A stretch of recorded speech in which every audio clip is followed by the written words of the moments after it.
Salam, selamat pagi. Bapak Ibu, kita akan masuk dalam renungan pagi. Mari kita berdoa. Ya Tuhan Allah Bapa kami, urapi hati dan pikiran kami ketika hendak membaca dan merenungkan firman-Mu. Tuntun kami agar kiranya kami dapat mengerti. Di dalam nama Tuhan Yesus Kristus kami berdoa. Amin. Bapak Ibu, tema kita pada pagi hari ini adalah lebih takut kepada Tuhan daripada kepada manusia.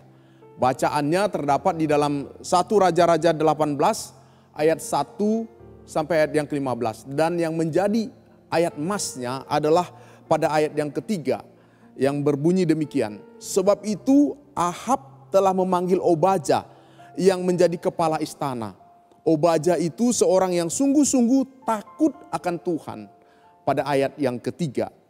Bapak Ibu Saudara-saudara, ada banyak tokoh yang bernama Obadja di dalam Alkitab. Dan pada kesempatan ini kita akan membahas salah satunya, yaitu Obadja yang bekerja sebagai hamba pada Raja Ahab. Nama Obadja dalam bahasa Ibrani artinya abdi Tuhan atau penyembah Tuhan. Dan sesuai dengan namanya Obadja yang kita bahas adalah orang yang takut akan Tuhan. Bapak Ibu Saudara-saudara, bukanlah mudah bagi Obadja yang bekerja di lingkungan kerajaan yang dipimpin oleh Raja Ahab. Karena apa? Karena Ahab adalah seorang raja yang terkenal lalim dan seorang raja yang berlaku jahat di mata Tuhan. Bahkan di dalam 1 Raja-Raja 16 ayat yang ke-30 dikatakan Ahab bin Omri melakukan apa yang jahat di mata Tuhan lebih daripada semua orang yang mendahuluinya. Jadi kita bisa bayangkan bagaimana Obadja bekerja pada Raja Ahab yang terkenal begitu jahat di mata Tuhan. Apalagi Ahab ini mengambil seorang istri yang bernama Izebel. Padahal Izebel adalah seorang penyembah Baal. Bapak Ibu Saudara-saudara, meskipun berada di lingkungan orang-orang yang penyembah berhala, ternyata iman Obadja tidak tergoyahkan. Dia tetap berlaku benar di hadapan Tuhan. Dia tidak terbawa arus.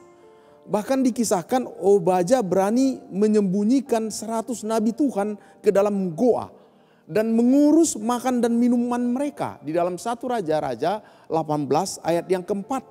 Karena pada waktu itu ada banyak nabi Tuhan yang dikejar dan dibunuh oleh raja atas perintah Raja Izebel, istri Raja Ahab. Ini menunjukkan bahwa Obadja lebih takut kepada Tuhan daripada kepada manusia. Bapak Ibu, ketika dihadapkan pada pilihan, mana kita lebih taat kepada Tuhan atau mana kita lebih taat kepada manusia? Obadja memilih lebih takut kepada Tuhan.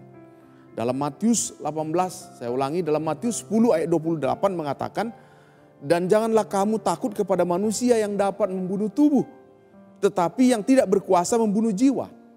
Takutlah terutama kepada Dia yang berkuasa membinasakan baik jiwa maupun tubuh di dalam neraka.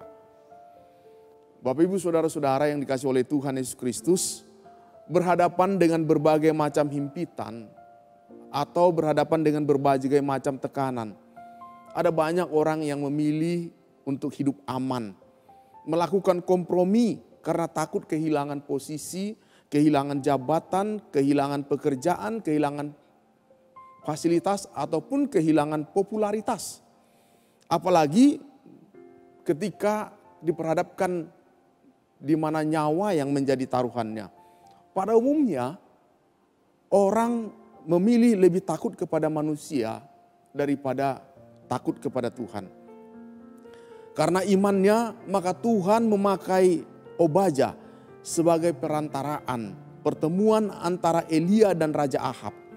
Di mana akhirnya terjadi kesepakatan untuk mengumpulkan seluruh umat Israel dan 450 Nabi Baal di Gunung Karmel. Di sanalah Tuhan mendemonstrasikan kuasanya, mujizatnya melalui Nabi Elia.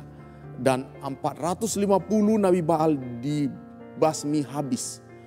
melalui peristiwa ini, Bapak Ibu Saudara-saudara, bangsa Israel bertobat kepada Tuhan. Karena apa? Karena seorang Obaja yang lebih takut kepada Tuhan daripada kepada manusia. Kisah Para Rasul 5 ayat 29 mengatakan kita harus lebih taat kepada Allah daripada kepada manusia. Demikian firman Tuhan, terpujilah Kristus, amin. Mari kita berdoa. Firman-Mu yang sudah menguatkan kami, biarlah kiranya dalam pergumulan hidup kami lebih memilih untuk lebih takut kepada Tuhan. Sertai dan kuatkan kami. Di dalam nama Tuhan Yesus Kristus kami berdoa. Amin.